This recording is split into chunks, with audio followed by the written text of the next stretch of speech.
Hello and welcome to Glassstire's Top Five. It's where we count down the top 5 shows in Texas.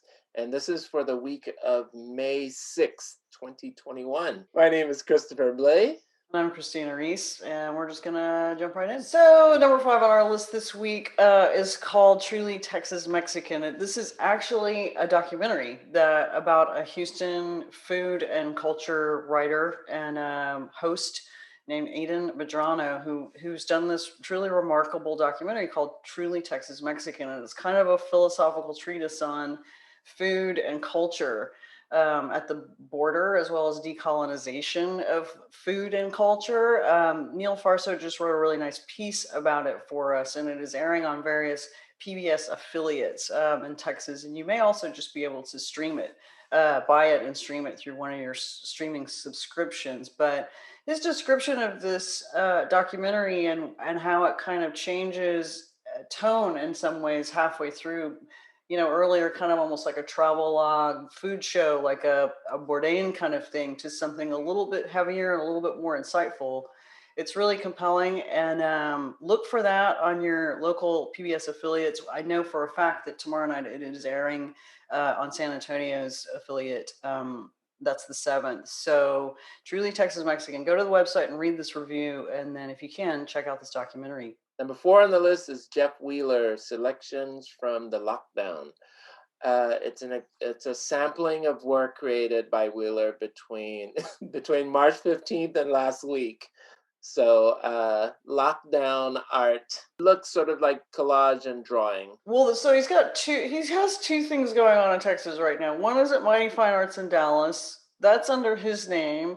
He has work up at G-Spot Gallery here in Houston as well, up through May 31st. Ackerley is the last name of the artist. We're almost assuming this is an alter ego rather than somebody he actually went to grad school with, which is what he claims, although that could also be true. But the images that I have are of his work from both shows. So 2 different ways to check out Jeff Wheeler's work. He's originally from Lubbock. He's part of the Wheeler brothers, who show art and play music, very much kind of Lubbock roots, but he lives in San Antonio now and runs a space called Space C7. So it's nice that Jeff has found a landing spot in San Antonio and is showing around the state. Number 3 is Nicole Away, Sensation Code, at the Barbara Davis Gallery here in Houston. And it's drawings, multimedia works. She uses a lot of non-traditional materials. She's originally from Trinidad, but she's been in the U.S. for all of her professional career, as far as I know, and she's mostly been up in the Northeast now. And kind of the good news, or the interesting news that I read today, is that she's currently on faculty at the Department of Art at UT Austin. So she's having a show of new work in her home state at Barbara Davis here in Houston. The work looks great. She's developed certain kinds of tropes in her own work, something called Primordial ooze, which I like. And she says that her work has been oozing for the last 20 years. This show opens this weekend and it runs through June 26th. Number 2 on our list is at Grey Duck Gallery in Austin. They've had so many good shows lately. Panda Aguilar at Grey Duck. He has sort of pioneered a style called barrio pop. He's from Brownsville in the Valley, and this is a kind of pop art through a South Texas Mexican American lens. It's very joyous.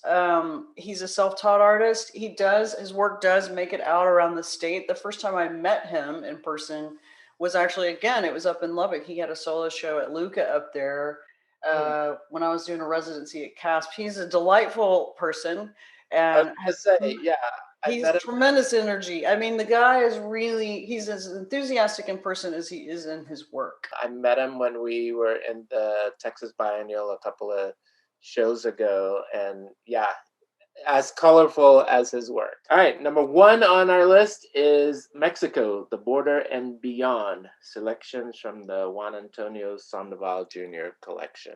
This is at the Mexic Arte Museum in Austin, and on Sunday, our feature story, which is called Collecting the Border, is about Juan Sandoval, and is written by Mary Cantrell.